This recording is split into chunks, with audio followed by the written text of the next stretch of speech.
How are you? You good? Hallelujah. We're here. Yes. Praise the Lord.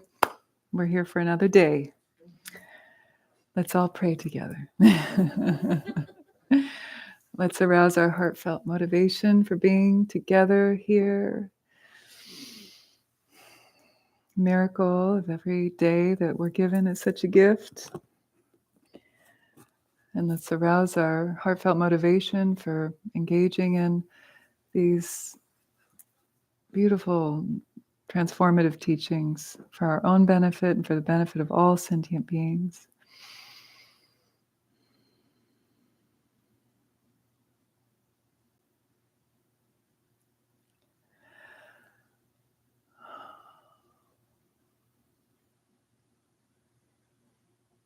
Give thanks and gratitude to all the various forces that have contributed to our flourishing and our welfare and what has brought us here in this very moment.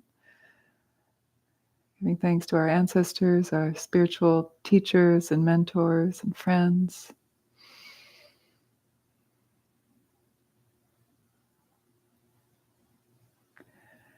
So when we enter the space of practice with a sense of gratitude, greater attitude, we open ourselves to blessings beyond our imagination.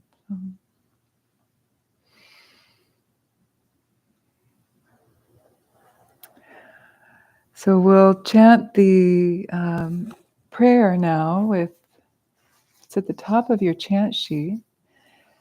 It's praising the goddess, Narayani, she who protects beings from affliction. She's the refuge of the downtrodden.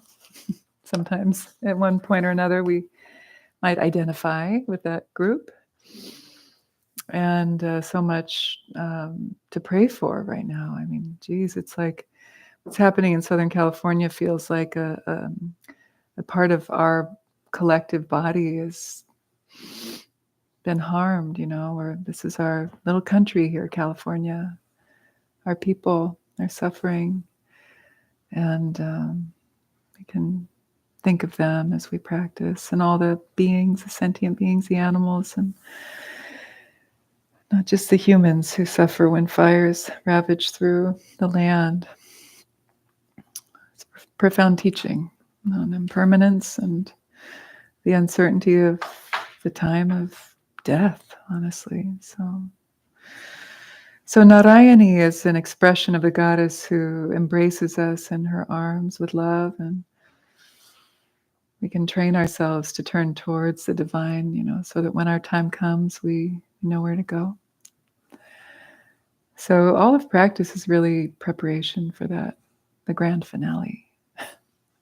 And can we meet it with curiosity, with purpose, with a sense of awe, and kind of a sense of where to turn to. That's really a deep teaching in Buddhism and Tibetan Buddhism. They often talk about that, like train our mind now, so that when our time comes, we know. We turn to Amitabha or Avalokiteshvara or Tara or Buddha or the light. All of those deities, those Buddhas and Bodhisattvas are just embodiments of compassion and luminosity. So we train in that now. We train in that in this prayer. We train in it when we meditate. One more thing before we chant. So I just have to share this story because it was quite phenomenal. Last week, I had the opportunity to experience a phenomenal event. My dear partner, Kevin's uncle, was Jimmy Carter. So we went to his funeral in Plains, Georgia, and experienced the service. And it was so moving. It was just so beautiful to be in that space where he taught Sunday school every Sunday. He was a great man. Like in what Buddhists would call bodhisattva, someone who really worked tirelessly for the benefit of others And that's what we're practicing here when we study Lojong and mind training and meditation, the path of the Bodhisattva. So it was a real beautiful thing to experience, and I was so moved by Reverend Tony. Do you remember his last name? He's the Reverend there at Maranatha Church, and he gave the most beautiful sermon, and I was crying. Like, it's just so inspiring and honoring Jimmy's life and the work that he's done, and it made me cry a lot. And kind of reminded me of what I try to do when I teach Dharma, like try to inspire people and move them and hopefully relieve some suffering, that we're not that different. But I so was taken by this sermon that I thought, God, I could be Christian. I kind of like this, it's good. We all meet in that place, that's that's why you come here, that's why I come here, so that we can join together in joyful noise, sing, chant, practice, and kind of open in praises to a power or energy that's higher than what we swim around in when we watch the news. And we need that, right? We need this, and we need each other. So okay, so here we're going to do this chant to Narayani and pray to her as the sole refuge of all the beauty in the world. So Sharana Gata Dinartha, we have some new folks tonight. So let's practice the pronunciation. So Sharana Gata, repeat after me. Sharana Gata, then Dinartha, Paritrana, Parayane. So you'll notice there's some N's in here with dots under them, and that means it's a retroflexive na. So Sharana Gata. And when a vowel has a line over it, you hold it for 2 beats instead of 1. So, and then the S with the slant over it, the accent aigu, is a sh sound. So Sharanagata, Dinartha, Paritrana, Parayane, Sarvasyarti, Hare Devi, Narayani, Namostute. So Sharana means refuge. So I go for refuge. Sharana Gata means having gone for refuge, or I bow, I go for refuge. Dinartha is basically, Dinartha means because of being downtrodden, I go for refuge. So downtrodden is Dinartha. I like that. I don't know why I like downtrodden. I just think it's like, yeah, sometimes we feel like that. Paritrana means completely saving. So Paritrana Parayane means I turn towards the Supreme who completely saves all beings. In one way, we can understand that in that way. Then Sarva means all. Sarvasyarti Hare Devi together means the goddess who takes away the afflictions of all. Sarvasyarti Hare Devi. So Hare means to steal away. Hare, like Hare Krishna. It's like he who steals our heart away. Yeah, Krishna. Hare Krishna. So Sarvasyarti Hare Devi, the Devi who steals away, who takes away our afflictions. And then Narayani Namostute, that's her name, and Narayani. And Namostute is to I bow. Nama.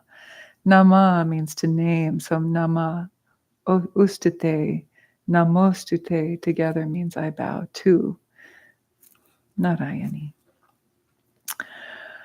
So we'll chant it. I'll call you. You can pick up the phone and respond. We'll do that line by line, call and response, and then we'll sing it 11 times together.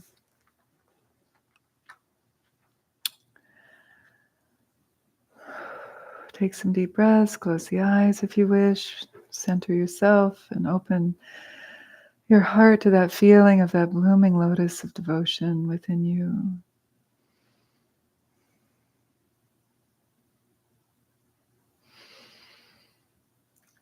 Sharanagata dinarta, Sharanagata dinarta, Paritrana parayane, Paritrana parayane, Sarvasyarti Hare Devi, Sarvasyarti Hare Devi, Narayani Namostute, Narayani Namostute. Together, yes, good. You got it. Sharanagata dinarta, Paritrana parayane, Sarvasyarti Hare Devi, Narayani Namostute. Sharanagata dinarta, Paritrana parayane, Sarvasyarti Hare Devi, Narayani Namostute. Sharanagata dinarta, Paritrana parayane, Sarvasyarti Hare Devi, Narayani Namostute. Sharanagata dinarta, Paritrana parayane, Sarvasyarti Hare Devi, Narayani Namostute. Sharanagata dinarta, Paritrana parayane, Sarvasyarti Hare Devi, Narayani Namostute. Sharanagata dinarta, Paritrana parayane, Sarvasyarti Hare Devi, Narayani Namostute. Sharanagata dinarta, Paritrana parayane, Sarvasyarti Hare Devi, Narayani Namostute. Sharanagata dinarta, Paritrana parayane, Sarvasyarti Hare Devi, Narayani Namostute. Sharanagata dinarta, Paritrana parayane, Sarvasyarti Hare Devi, Narayani Namostute. Sharanagata dinarta, Paritrana parayane, Sarvasyarti Hare Devi, Narayani Namostute.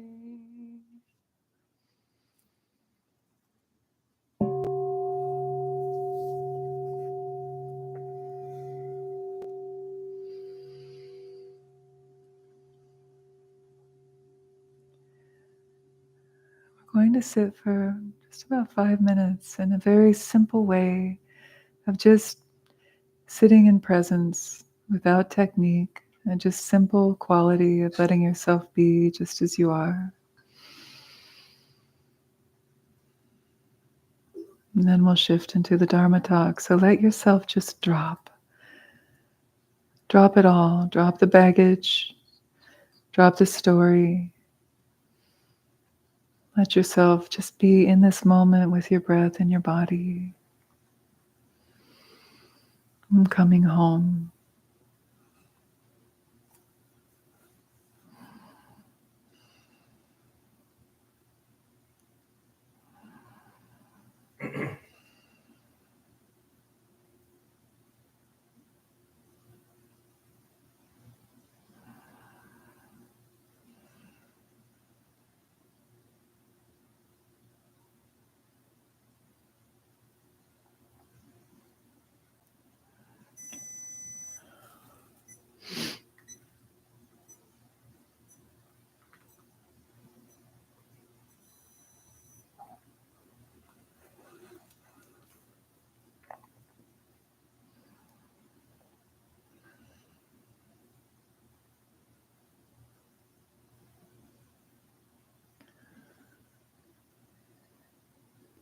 Just let yourself release into presence. Release into presence. Like a mantra. If you find yourself wandering, just say to yourself, release into presence.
In the last minute, can you hover in this present moment? That present moment portal that's right in front of you, not lost in the past or the future. Hover in this moment, this moment, this moment.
Were you able to hover?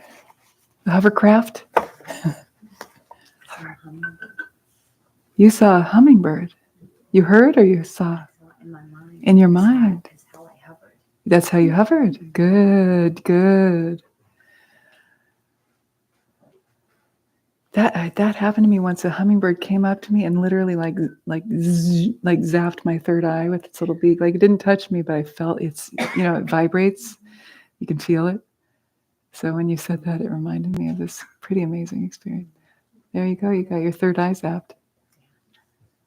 Because that's what the present moment feels like. It's like this cracking open of luminosity that's coming. And it's in a way, it is like the opening of the third eye.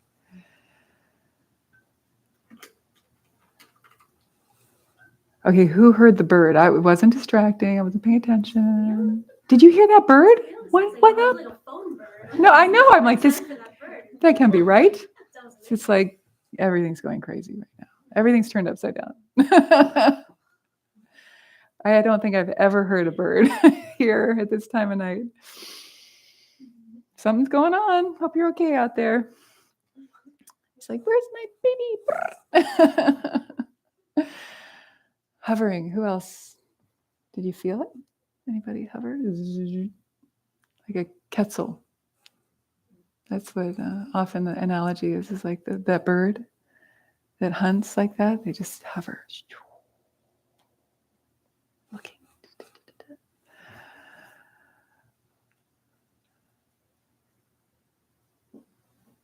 5-minute meditation. It doesn't take much. We think, oh, I didn't meditate today. I'll meditate tomorrow. Why don't we just plop down and do 5 minutes? I forget to do that. But it doesn't take that long to nourish yourself. 5 minutes is better than nothing. Frequency trumps duration. It's more important than a long one on the weekend. 5, 10, 20 minutes a day. 3 minutes. 3 breaths. Right? It is. It's true. Studies show when you're trying to learn anything new, it's more important to do frequent short bursts than one long thing once in a while. And we're training our minds. We're training our minds to come back and hover in the present moment so that we don't suffer so much of rumination and projection. And for me, past is always to my left and future is always to my right. Do you have a sense of that? It might be different for you, but it's always there. I don't know why. That's the past and that's the future. It's so weird. But neither of them exist.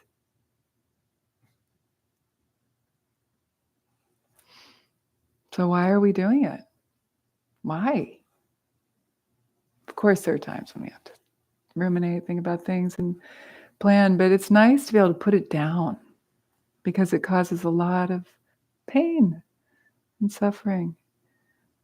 That's what we're doing here is we're learning how to be more agile. Put it down. Can you put it down? Can we drop it when it's time to drop it? Not gonna drop it. It's an addiction, right? The anger, the resentment, the fear, even fear, suffering. Suffering is an addiction sometimes. That's what meditation teaches us. Why? Wow, I didn't realize it, but I'm kind of addicted to something like that. What are you addicted to? That's kind of a surprise. What are you addicted to? We're all addicts.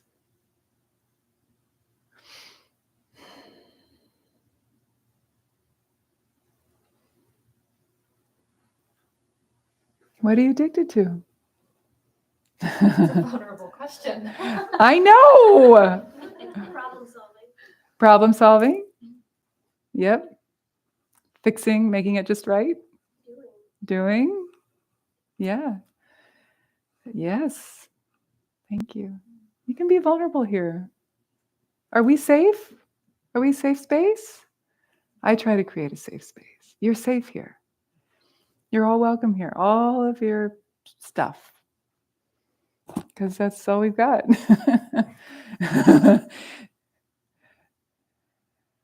Remember, I've said this before. If you've got a question or if you've got an addiction, there's probably at least 10% of the rest of the group class has that same issue, has the same question.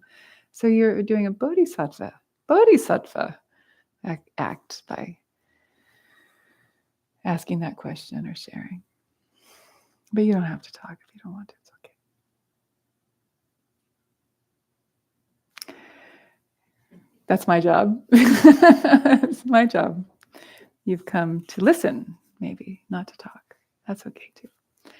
Okay, so what we're going to do tonight is I want to set you up for the meditation. Usually we sit at the front of the class, right out of the gate. But I want to set it up a little bit, and then we'll practice the meditation based on this slogan, this one-liner, this instruction. And then we'll do some chanting at the end. So, my friends, let's look at the sheet if you like. It's slogan number 48. Slogan number 48. Would some kind person in the room read that out loud?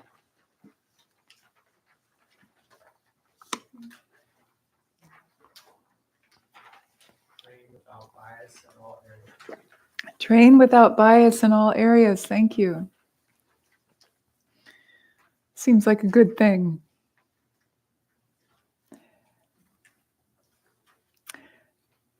Another translation is apply the training impartially to all. That is a word. Train impartially in all ways.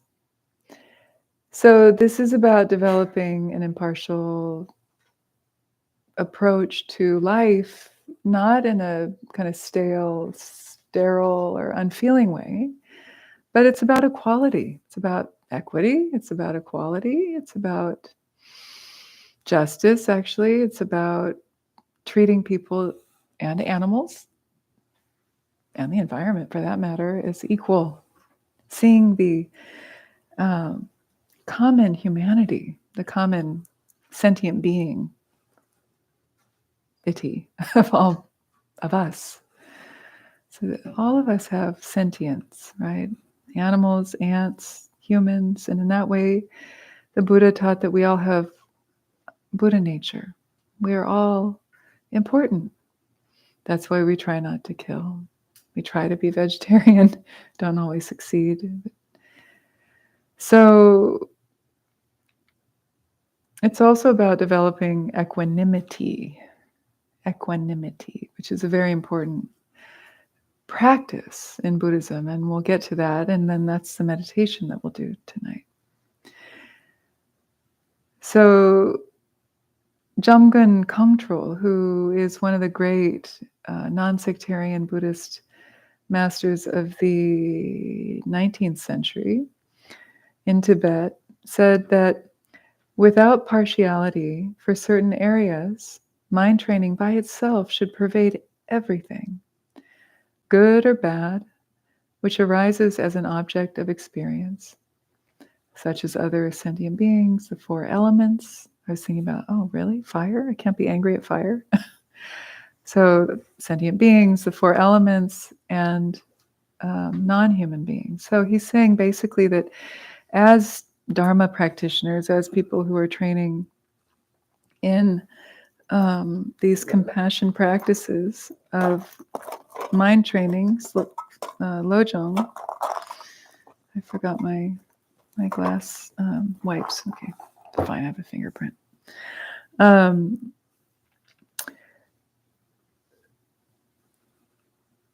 It's about walking the middle path between craving, desiring, clinging on the one hand, and that's always to my left for some reason, and then aversion, anger, hatred on the other. We get yo-yoed in between. We don't like, we like. And Dharma is very much about seeing that and then evaluating, do I need to do that? Why? And then beginning the path of healing. And so what he's saying here is that our practice of Dharma and mind training should pervade everything. We don't just practice when it's easy. That in fact, when things are hard, we move towards it. It's not always easy to stomach that, but sometimes we don't have a choice to move towards it. Sometimes it just face plants on us. But as mind training practitioners, we embrace the opportunity to practice with hardship. And so that is really like the maverick move of like, oh, an irritating person. Goody. I get to practice patience. I get to watch my reaction. How delicious, how interesting, right? So we're transmuting everything onto the path. And likewise, when we see something we love or like or want or desire, we can observe that. It doesn't mean we can't have it, but it can also mean we question, do we need it? What is that coming from? And then maybe sometimes the practice is restraint. And I think we all know that when we practice restraint, there can be a deeper sense of satisfaction. You know, when it's something that's not really serving us, whether it's a substance or a behavior. When we can refrain, walk the middle path from the desire, the craving, we build resources within ourselves for strength and fortitude. And that opens doorways to a deeper sense of pleasure, a deeper sense of joy. And that's actually what we were really wanting with that alcohol or whatever. But that we only learn that through practice, through turning towards it and questioning it. Oh, what's that about? So the mind training masters like Jamgon Kongtrul and the Kadampa, the great Kadampa masters of old who really trained in mind training, would beseech all of us to not just pay lip service to the teachings, but actually put them into practice and turn towards, integrate the hardship onto the path. Don't just practice when it's easy, practice when it's hard, because that's when we get to develop our practice. That's when we get to test ourselves.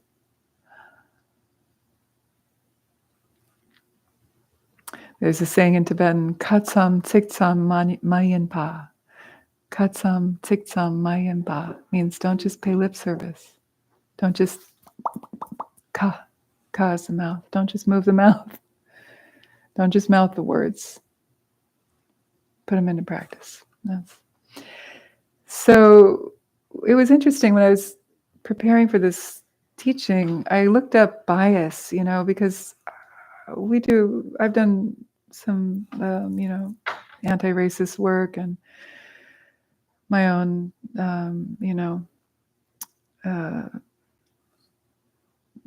abolitionist work as a white-bodied person. And I found this type of slogan to be really helpful.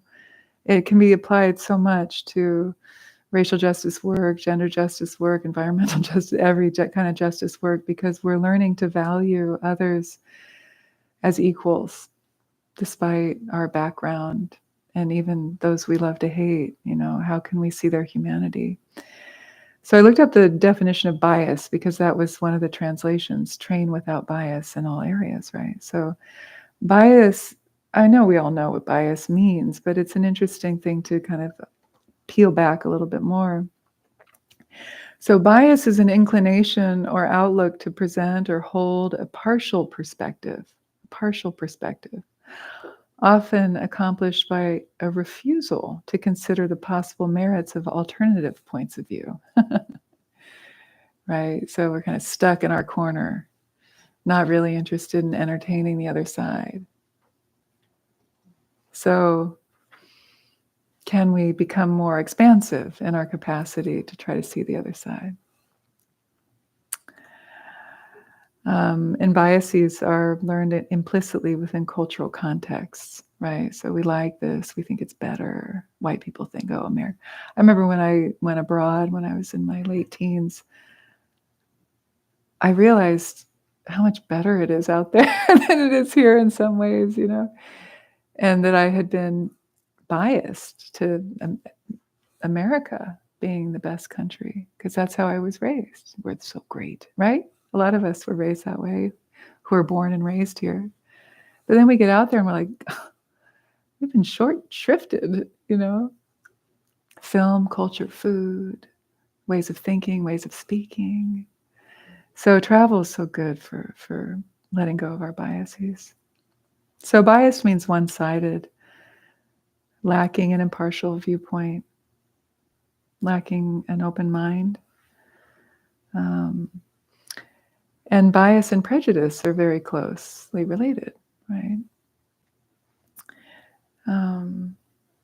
So when we prejudge something, we're not relating directly with it, right? We are assuming things about the person, the place, the thing. So instead, this training without bias in all areas means to come fresh, open-minded, curious, and really check ourselves. Am I coming into this relationship or this conversation assuming something? Having a prejudgment? It's a form of prejudice, you could say, about that person based on how they look or the situation.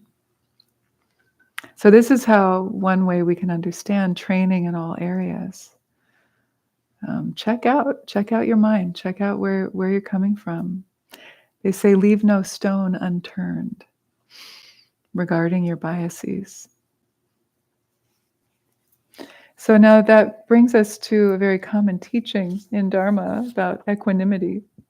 So equanimity is very important. It's one of the 5 wisdoms, the wisdom of equanimity, where we come to, this is more of a tantric perspective of experiencing one taste. I've talked a little bit about this in the past. It's called eka rasa in Sanskrit or ronyam in Tibetan. It's not meaning that everything is bland and tastes the same, but it means being able to walk the middle path between the extremes of craving and aversion, hope and fear, like and dislike, and recognizing that everything has its place and its perspective, and that we don't have to be pulled in all these different directions. We can walk with equanimity through life. It's a pretty profound teaching. But what I'd like to focus on more here is equanimity in the context of the classic teachings on the 4 immeasurables. And we'll meditate on equanimity in a moment. So the 4 immeasurables, who knows the 4 immeasurables or the Brahma Viharas? It's classic teachings. Do you want to name them? Sure. May all beings be happy and have the causes of happiness. Yes, that's loving kindness. Yes. May all beings be free of suffering and the causes of suffering. Yes. And that is compassion. Yeah. May all beings never be parted from the sublime bliss that is freedom from suffering. Yes. That is empathetic joy or joy. May all beings abide in great equanimity, free from attachment and aversion to those near and far. Equanimity. Emaho. How wonderful. Thank you for sharing that. That's such a joy. What a gift. It's a very common 4 immeasurable prayer. It's actually on the back of our chant sheet. Sometimes we do that. Thank you for sharing. What's your name? Dara. Dara. I thought you looked familiar. Dara. See, I've got my foggy glasses. Hi, girl. We haven't seen each other in so long. I was like, that woman looks a lot like Dara, but I'm not going to assume it's her. Hi. We went to high school together. Oh wow. Yeah. What year did you graduate? A little bit before before you. Yeah. 88. Yeah. Yeah, I think we had 1 year together. Or 2. I was 91. 91, class of 91. Who else is 91? No? 92. Woo, woo, woo. 88, 88, 89, 88, class of 88. Woo. Woo, woo, woo. Gen Xers, yeah. How many Gen Xers in the room? Nice. Yay. How many millennials? Or that's that what's next? I love you all. I have to say, I love millennials. I love working with millennials because they're tech savvy, but they're also mature. Whereas, okay, Gen Zers, I'm sorry, you guys. No, I'm kidding. Are there any Gen Zers? My kids are Gen Zers, so I get to harp on them a little bit. But you're wonderful. Barely. And what's the current one? What's this? The one? What? Alpha or something? Yeah, Alpha, they're starting over. Good luck. Children, what were we thinking? Right, Em? Why did I have kids?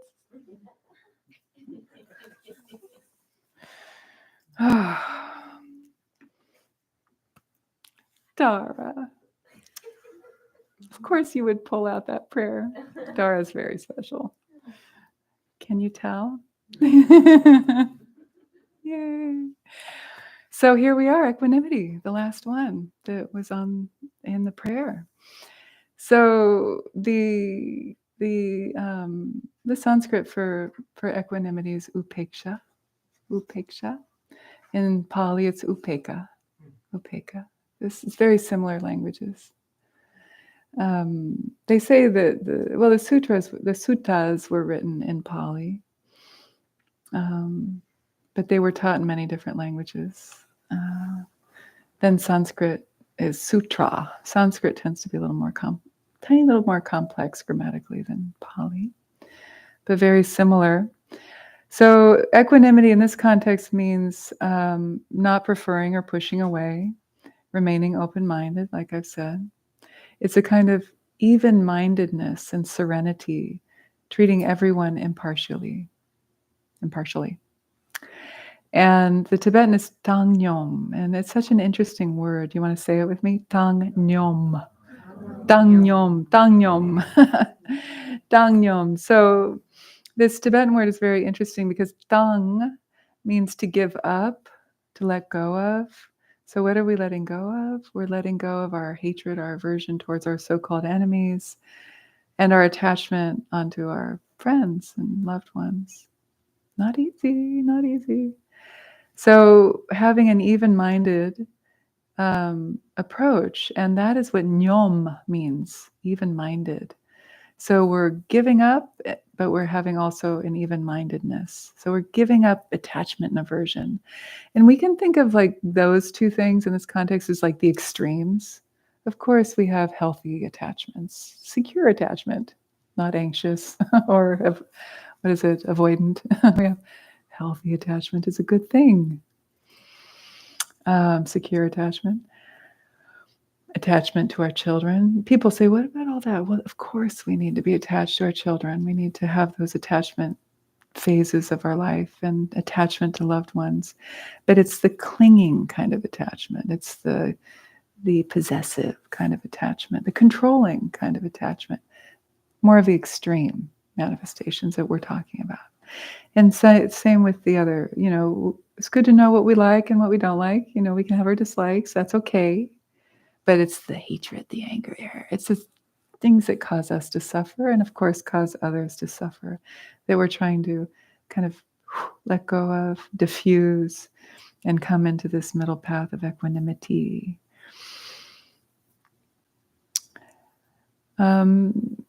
This also involves learning to kind of have the middle way or equanimity between the 8 mundane concerns, very common teaching in Buddhism, of not getting too fixated on loss and gain being, like sometimes we'll lose, sometimes we'll win. Learning to bring it all onto the path. The other pair is praise and blame. Sometimes we'll be praised, sometimes we'll be blamed. Can you take the blame, when it's well deserved? How do you handle that? Do you handle that with dignity? Or if it's not deserved, then stick up for ourselves, right? But sometimes we make mistakes. It's so nice when somebody says, I'm sorry. Or as my teenage 16-year-old boy says, my bad. I swear to God, I love it when he says my bad. I'm like, right on. Good. Thank you. Thank you for acknowledging that. But he says it a lot because he's messing up a lot right now. Oh my God. So praise and blame. Praise and blame. He's doing good. He's doing better. He's home, which is great. But he's been gone for 11 months. He had to do a nature therapy program and residential school, and it's been a hard year for us. So he's home. He's been home for 3 weeks, and he's a good kid. Hardship is good. He really took it on the path, and we'll see how he does. Teenage boys, whoa. Guys, I don't know, did you make your parents suffer? Yeah, it's okay though. My stepmom said, I was kind of complaining about it today, and she said, you know what? There's a reason why they're like that. It's a healthy kind of detachment, so that by the time they turn 18, you want them to go. You're not like, don't leave me. Clingy mom. It's tempting to be like, come here, give me a hug. I don't care if you're 6 feet tall and you think it's gross. Give me a hug. Of course, hugs are important. We need to hug our teens. Moms, you need to hug your teenage boys. No, I saw an Instagram post about it. And it's true. I was like, as my kid started hitting puberty, I was like, okay, I'm not going to hug him because I can tell he thinks it's gross, So I kind of left him alone. And I don't think that was the right thing to do. Then I saw an Instagram post. This psychologist saying, moms, hug your teenage boys. They need it. They need it. They need the touch. They need the care. It's not gross. It's beautiful. So I started hugging my teenage boy. I'm like, come here, give me a hug. I don't linger too long, but give him a hug. I love you. So equanimity. So of course we need healthy attachment. Of course. Okay, praise and blame. One thing about praise that's funny. One of my teachers said that she asked a Zen teacher this question in a little private interview she had with him. She said, what do I do with praise when someone gives me a compliment? How do I handle that? What do I do? Such an interesting question. It's a good one. And he said, you can hold on to it for 2 minutes. Hold on to it for 2 minutes. Totally hold on to it. Let it in. And then let it go. I love that advice. It's really helped me because it's kind of uncomfortable getting praise. You're kind of like, what if you can just, thank you. Let it in. 2 minutes. And then the Buddhist thing is to then drop it. Just then let it go. Move on. Try that out. And then the other pair is success and failure. And you walk the middle path between success and failure. We're all going to fail. We're all going to succeed. Perfection is boring. It doesn't even exist. It's not even possible. And boring, people who try to be perfect are kind of not very much fun to be around, because they don't have the rough edges. It's fun to be around people who are a bit rough edged. So success and failure. Sometimes we rock it and sometimes we fall flat on our face. We're human. Don't take it too personal. Don't take it too seriously. Sense of humor. I find a sense of humor is a very good way to have equanimity kind of shake it off. It's okay. And so, in that way, considering others as opportunities for learning, right? We might not like everybody, but we can learn from them and practice patience. Like Atisha's tea attendant. Remember, Atisha took his attendant up to Tibet with him. And this attendant was super annoying. All the Tibetans were like, why did you bring this guy with you from India? Like, you could have brought anybody. And he's so kind of mean and cantankerous. And Atisha said, because he teaches me patience. Mhm. So he's committed to his practice. So in this way, equanimity is about regarding every sentient being as equal.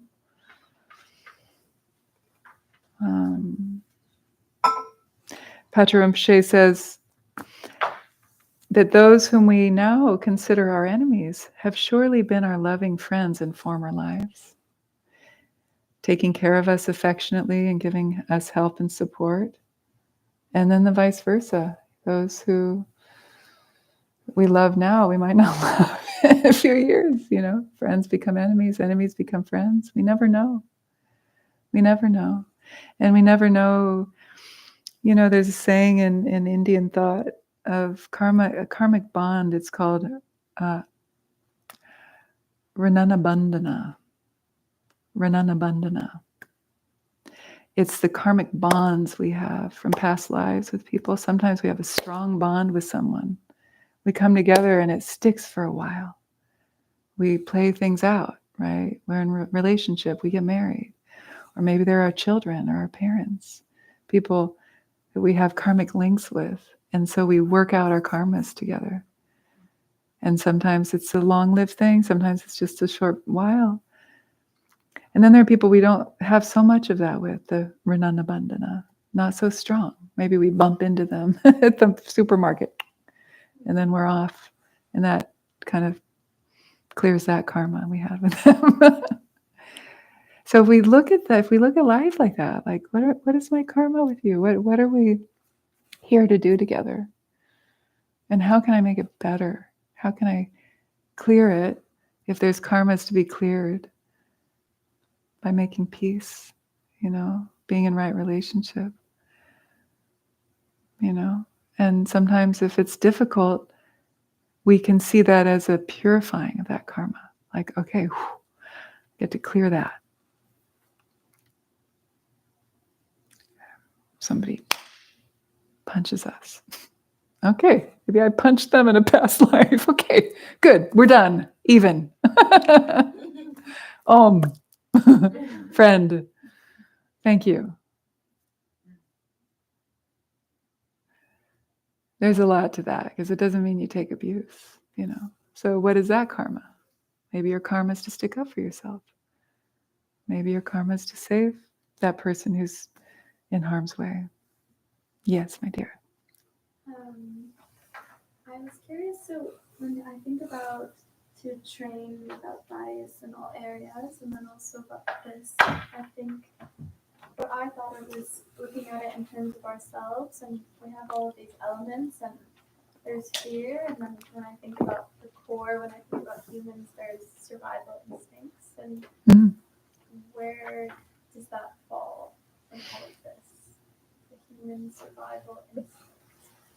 Yeah, the human survival instinct to survive, to live, to thrive. Yeah, it's the biological me, the cling, the pulling in of like, I have to protect myself or feed myself or pleasure, whatever we want. And that's important. That's the human nature.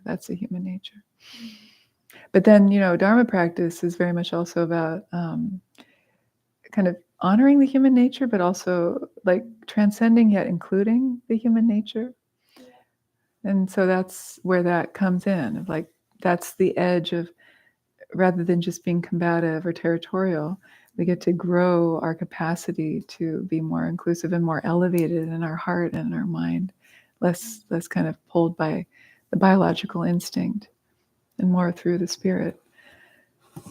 Is that what you're getting at? It was more like all these questions of what you need in order to grow or seek down a certain path, and it's like, does the survival instinct need to be triggered in order to move forward, or because you need to practice when things are good and when they're bad. Yeah. And maybe when they're bad, that's when the survival instinct is like, oh, I should practice.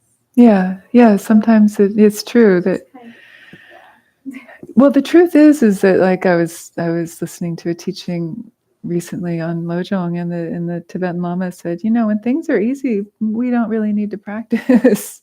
I mean, I don't agree with that 100%, but like practice is really for when it's hard. These teachings are really helping us for when we're challenged. So otherwise we get to coast and enjoy life for a while. And of course, practice also, cultivate even more positive states. Okay? Okay. All right, good. I'm sensing that we need to stand up, and let's stretch for a couple moments. You can do improv movement, and then we're going to sit and put this into practice. Yeah, feel free. Just listen to your bodies. Do a forward fold, a squat, downward dog, whatever you want.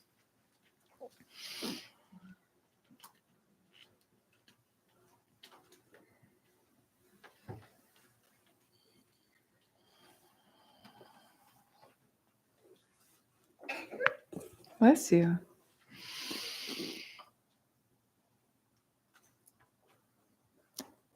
In the olden days when we used to pick fruit from the trees and build things, we would reach our arms overhead more. And doctors have found that we're not doing that enough. And so we're not draining the lymph nodes in the upper part of the body as much. So reach your arms overhead, and throughout your day, as much as possible, find excuses to reach up. Oh, I need to wash that spot off the wall. Or hammer that nail in there. Go pick a flower on that tree.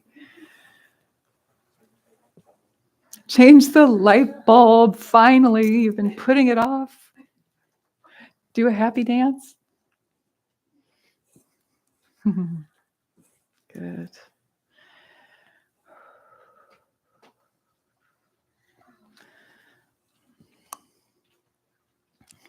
Good. Okay, so let's find our way back down. You can sit or lie down for this meditation, so feel free to listen to your body.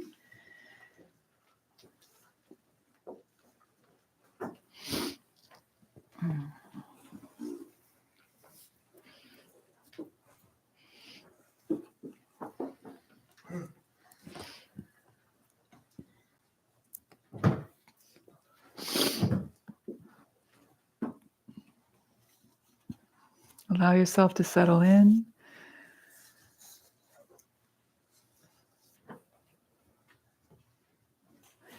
Allow the eyes to close. Actually, slightly open the eyes. We'll do a dropping exercise. Simple practice called dropping. We'll raise the arms and drop them 3 times, slapping the hands on the thighs. I'll show you so that when you do it, you can really just surrender to it. It helps us sort of drop the awareness. So just watch. So you just reach up. Here's an excuse to reach up. And then you just feel like, what that feels like. Okay, so let's do it 3 times together. Inhale and drop. Inhale and drop. Inhale and drop. And rest.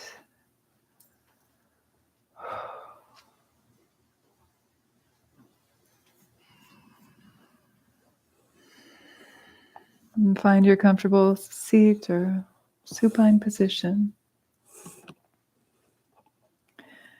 And let the breath find its natural rhythm.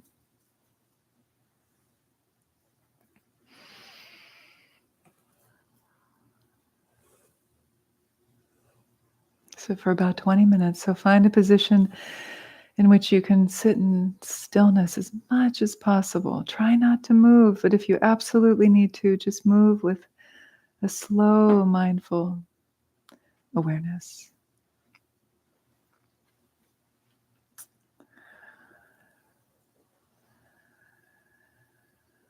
And we'll begin this practice of equanimity, a guided meditation, by taking 9 deep relaxation breaths with long exhalations. So for the first 3 breaths, breathe in and bring the breath to any tension in the body and releasing the tension with the exhalation.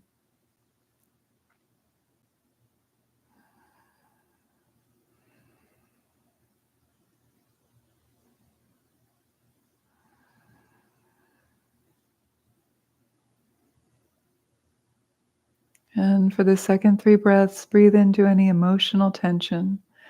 Feel where you hold it in your body and release it with the exhalation.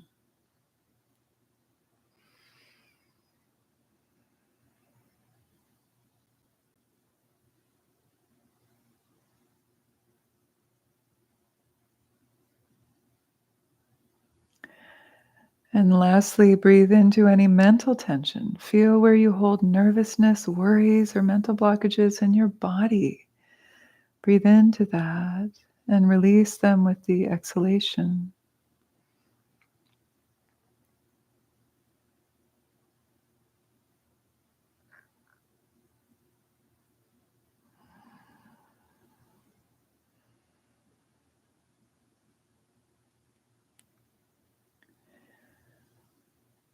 And now take a moment to generate a heartfelt motivation to practice for the benefit of oneself and all beings.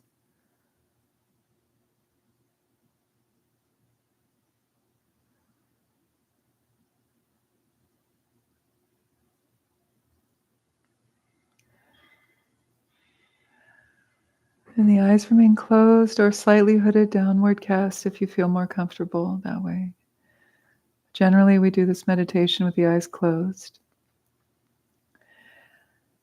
So now, in service of cultivating this quality of equanimity, I'll guide you through a practice where we will bring to mind 3 different people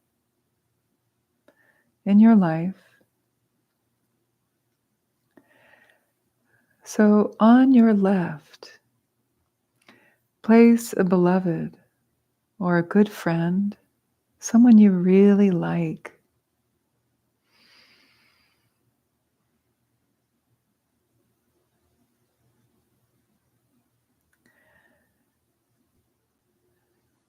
And then in front, place a so-called neutral person, more someone you might not notice that much, but they're come into your life in a way that's more neutral, maybe somebody you see in your neighborhood, or someone who is in your life, but you don't really feel one way or another about. You might not connect with them very much. See them in front of you.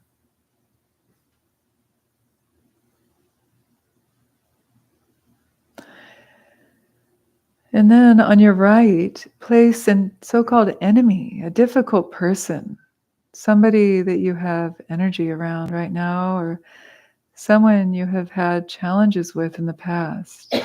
Be courageous here. This could be someone you're holding a grudge against that you don't see anymore, but you have them on your list of those you don't like or don't want to have anything to do with.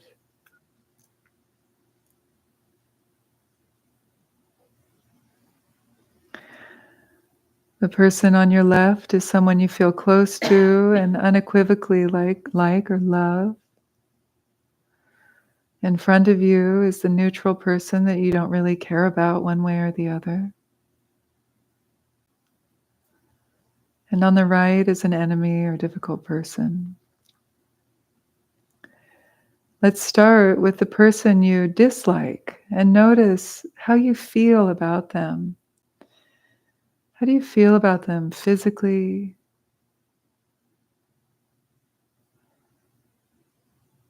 emotionally.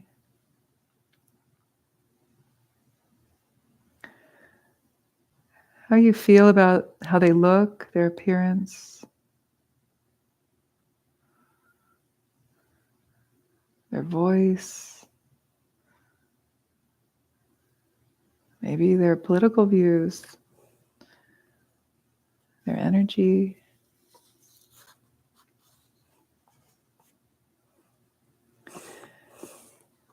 And think about how your aversion to them developed. Think about what they did to you, how you found them irritating. Get a really felt sense of this energy that you feel towards them. As with an enemy, we often carry them with us for years. Even if we haven't talked to them for years, we're still carrying this feeling. So feel how it is to have this relationship with them.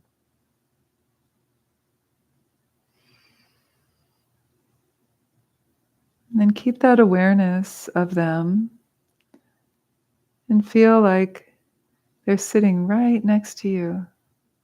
Like you have that feeling that you wish they weren't sitting so close. And keeping that feeling, then feel on your left side the one you love or like. And notice how you feel about them. Physically, emotionally.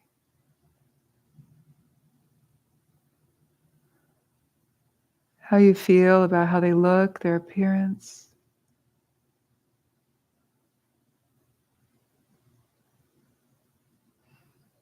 Their voice, their energy, their political views. Feel that closeness you have with this person and the desire to have them close.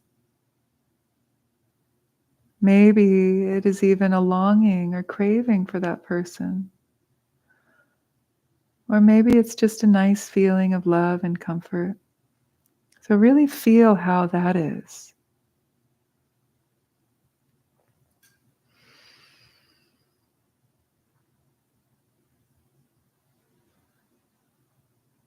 And then think about your relationship with them and how your love or attraction to them developed. Think about how good they have been to you, how they've supported you, all the reasons why you feel this way about them.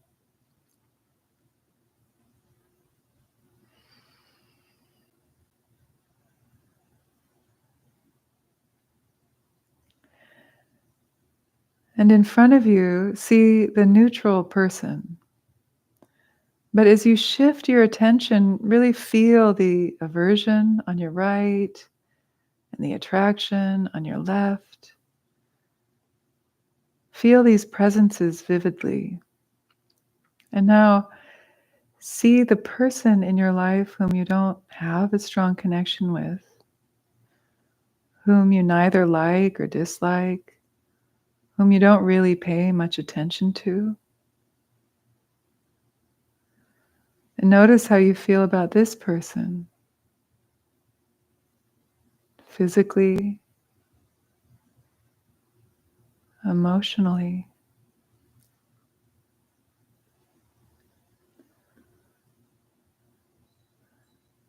How you feel about how they look, their appearance,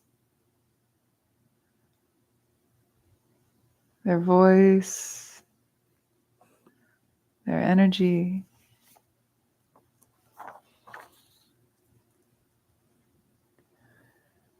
And really feel this kind of neutral, not caring energy you have towards them. Not making any particular effort to get to know them. You're not really liking them or disliking them. Feel this kind of disconnected feeling.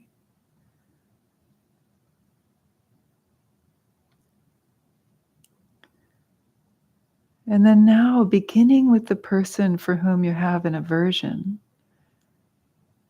try to first neutralize that aversion. Don't try to like them per se, but just relax the negativity. Think about how this person has maybe been a parent to you in a past life.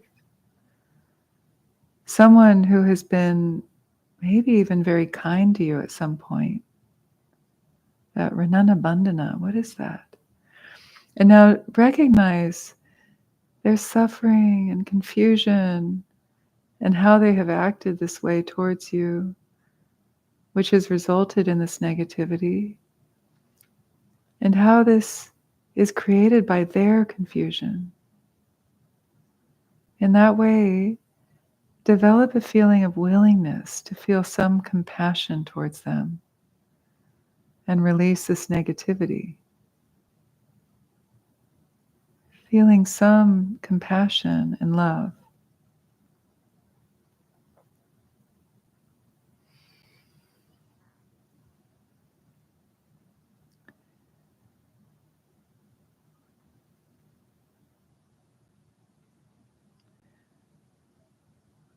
And on the left side, feel the person that you are very attracted to and try to release the craving aspect or the desire to be close to them.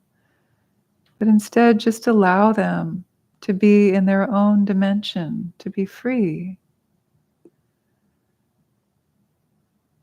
They still have all their qualities, but you're not trying to magnetize them towards you or control them or own them, or you have love and compassion for them, but are releasing the pull of wanting them closer. Just let them be in their own way.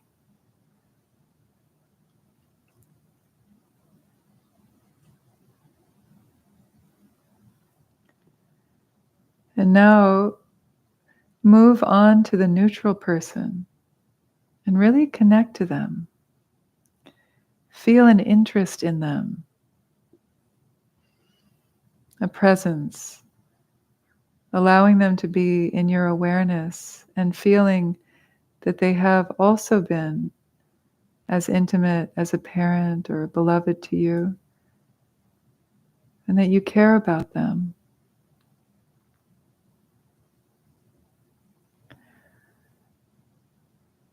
Feel a kind of sharpening of awareness, a real feeling of not spacing them out, ignoring them, but really being present with them.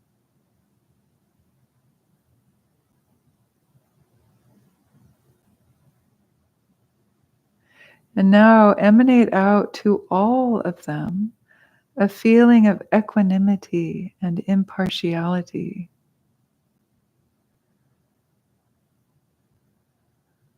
Let go of craving, aversion, ignorance in relationship to them. And feel love for all three of them. An open, impartial love that does not have self-interest in it. And this is coming from your heart. Your heart and bodhicitta, the awakened heart mind.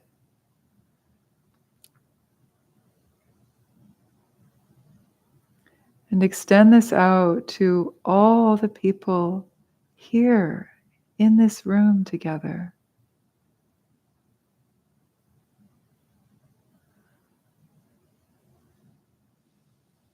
Extending this bodhicitta to all those in this room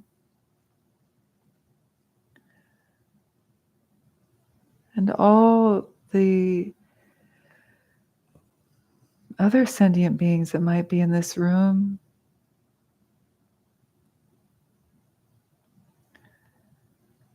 And in the surrounding area, all the little animals and insects that are around us. And feel that impartial presence and love equanimity. And gradually extend this out to encompass all beings, including yourself. Equanimity towards yourself and all beings.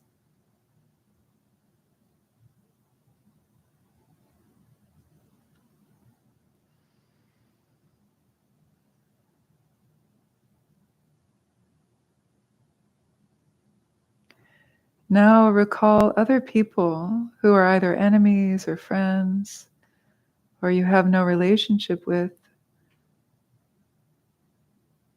And as they come to mind, release them into this experience of impartiality and equanimity, a warmth, a sense of care, equanimity.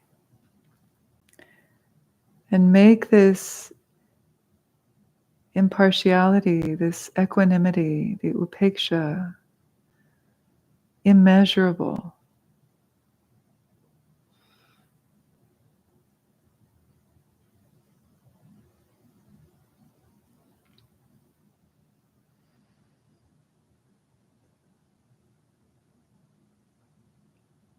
Free of bias towards those near or far. Make this equanimity, immeasurable equanimity.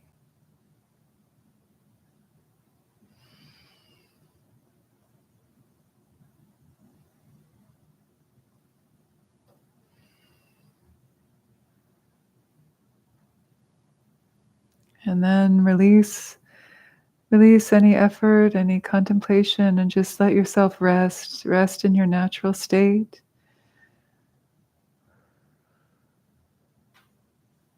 Just rest.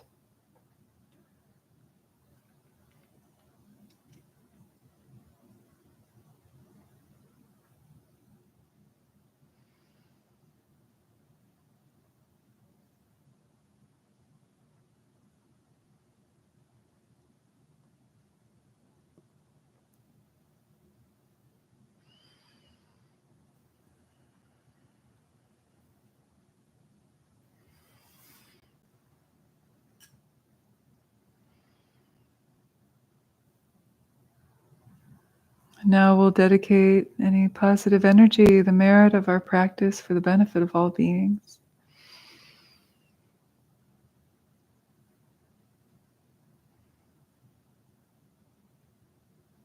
And now as you open your eyes, notice if you feel different somehow.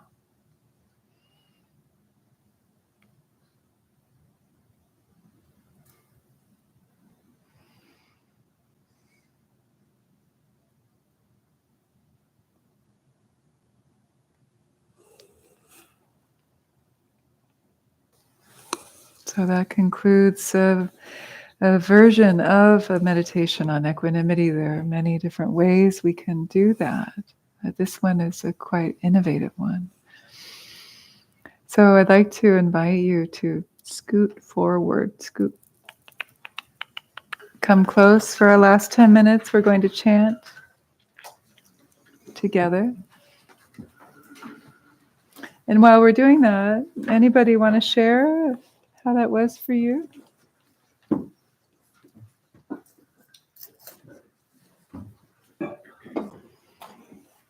How do you feel? Were you able to have some, more peaceful? Yeah. It's like not bothering me as much. Yeah, good. That's great. I feel the love one kind of soften the trouble energy, kind of soften it out. Like I feel the energy blend a little bit. Yes. To make it that feel that's not too bad. Nice. Yeah. That's how everybody felt. And in the final phase, what you mentioned about what is that? In the final stage, I bring up my mind with the person I love, but in the end, we both deeply hurt. So it's kind of like having the both quality of love and um, anger element. But you mentioned that, so it's not clenching and not feeling the anger that much. Yeah. I feel that moment is like has a distance, but it also Yeah. it's a feeling of freedom. I'm not Yes. saying totally freedom, but Yeah. you can see I can see her face is more like neutralized. You don't see Yeah. okay a strong emotion, but I can see her as an individual person in front of me. It's just like I don't feel like I go either polarized energy, Yeah. but I feel Yeah. like the sense of energy become more free. Yes. Yeah. Like there's the diffuse. It's been diffused, and she can be her, and you can be you. And there's. Is that what you're And saying? it's Less of. like we can be both free each other. It's like we can walk Yes. away Yeah. and be fine or be at peace. Mm-hmm. Yeah. It's just a little taste of it. I'm pretty sure it will come back to from both ends, but in that Yeah. moment, Yeah. um, it's it's a new view perspective. Yeah. So, Yeah. So you know what that feels like. So the next time you come into contact with that person, you can almost like model it or entrain them with that too. It's like you know that that's possible. You invite her or that other person to to meet you there yeah, it's because you've very been there. interesting, Yeah, and you've it's very practiced it. yeah. The energy is also like when I vision the person is like very vividly showing on the face. Yeah, Like yeah, you can see a yeah, lot of like face emotion change, but like yeah. wow, it turned. Like you can see that person's face Ah, change. Actually, it went yeah. neutral. Yes, It's yes. kind of interesting. Yeah, it is, isn't it? Yeah, visualization, imagination, it has a place, in training our minds and helping us kind of rewire certain things. And yeah, it's interesting. Thank you. Yeah, good. Okay, so what I want to do is there's a melody that I've shared with you with another prayer. It was that night that Harish was here. We did this Devi prayer. And we can also do it. It's a really common old Indian melody that is used for different goddesses. And so I've been playing with it with the Tara mantra. So on the chant sheet, for those of you who are new or not so new even, on the chant sheet on the back side should be the mantra to Tara, Om Tari Tutari Ture Swaha. Maybe you already know it. You don't need to look at the sheet. Did you find it there? That's called the 10-syllable mantra to Arya Tara, the noble Tara. She's the savioress. She's like Narayani. And so I want to do this melody with you. And we'll do call and response. Okay, so I'll call you and you can respond.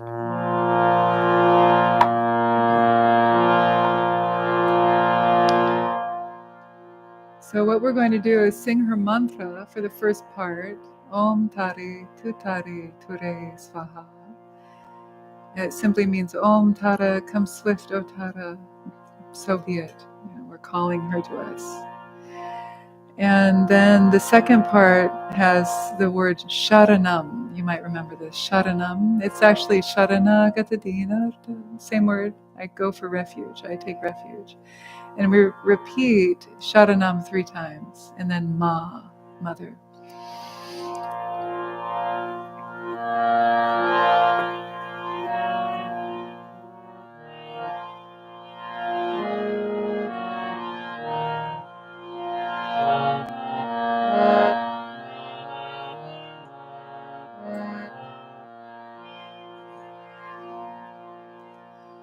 Om Tare Tu Tare Ture Swaha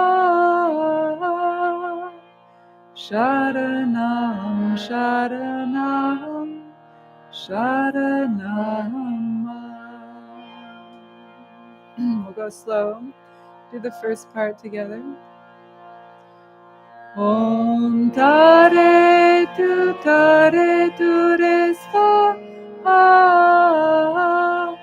Sharanam, sharanam, sharanam. Good. So listen and then I'll sing it with you. Om tare tu re svaha. Sharanam, sharanam, sharanam. Now let's sing together. Om tare tu re svaha. Sharanam, sharanam, sharanam. Good. So let's now just start singing together now. We'll just keep going. But after a while, we'll just do sharanam, sharanam, sharanam. So you'll hear that. Okay, let's go. Om tare tu re svaha. Sharanam, sharanam, sharanam. Om tare tu re svaha. Sharanam, sharanam, sharanam.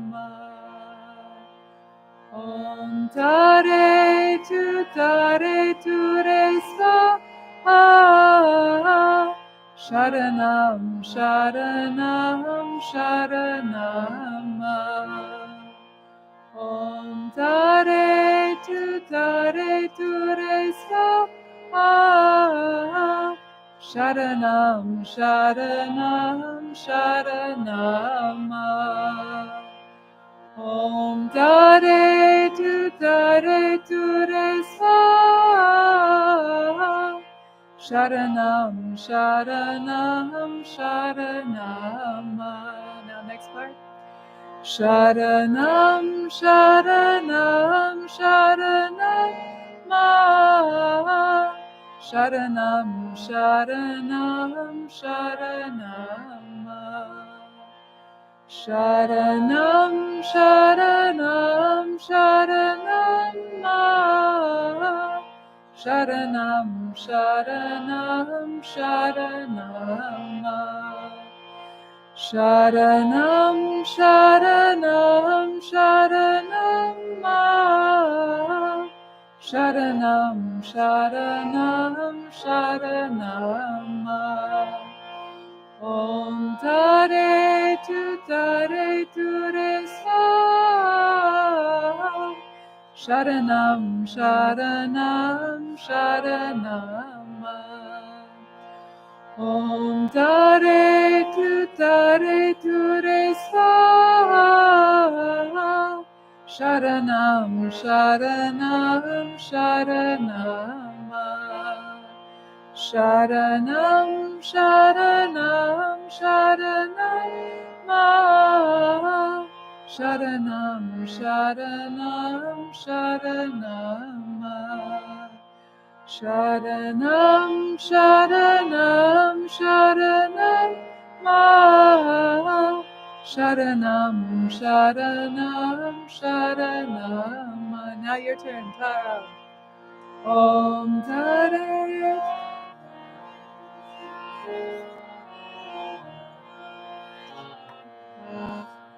You got it?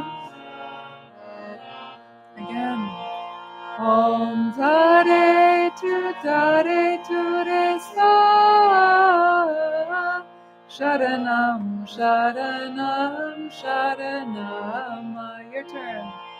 Om tare. Good.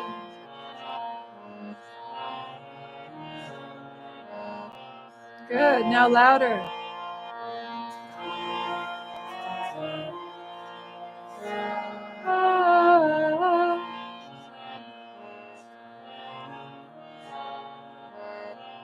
Good. Now together. Sharanam, sharanam, sharanam. Sharanam, Sharanam, Sharanam. Your turn. Sharanam.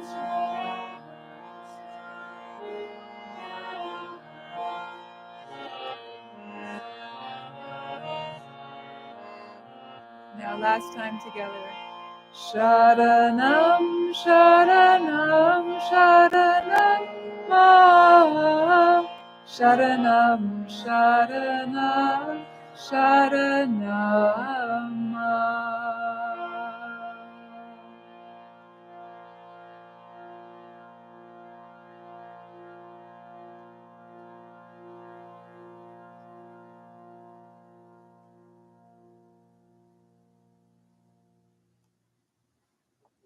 Om Tare Tutare Ture Swaha.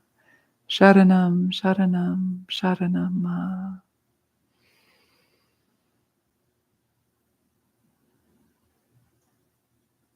Thank you, everybody. Thank you for your practice and for your openness and willingness to engage in these sometimes edgy practices, thinking up somebody you don't like on the right and somebody you love on the left. Not so easy. So I hope that was beneficial for you. I will see you next week. Have a wonderful week, and feel free to stay afterwards and have some tea. I'll sit up here if you want to come up and say hi. I especially love the new people to come say hello. But if you have a question, I can also answer those too. Yeah, thank you, everybody. Thank you. Thank you. Practice equanimity this week without bias, without partiality. Can you do it? How do you do it? Come back and tell me some stories. Can you have a question tonight? Leave the zabutons, the large rectangular ones, on the floor. We have another event tomorrow that we'll use them for. Very good. Any other announcements, my darling? That's pretty much it. That's it? We have a rental all over the weekend, so no weekend events. Okay, got it.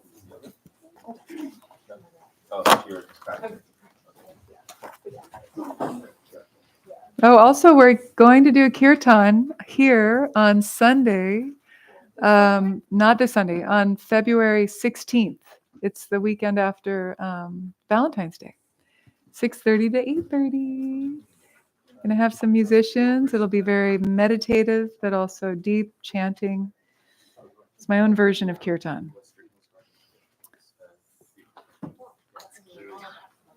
Like this. This is kirtan. Yeah, but I'll have a tabla player.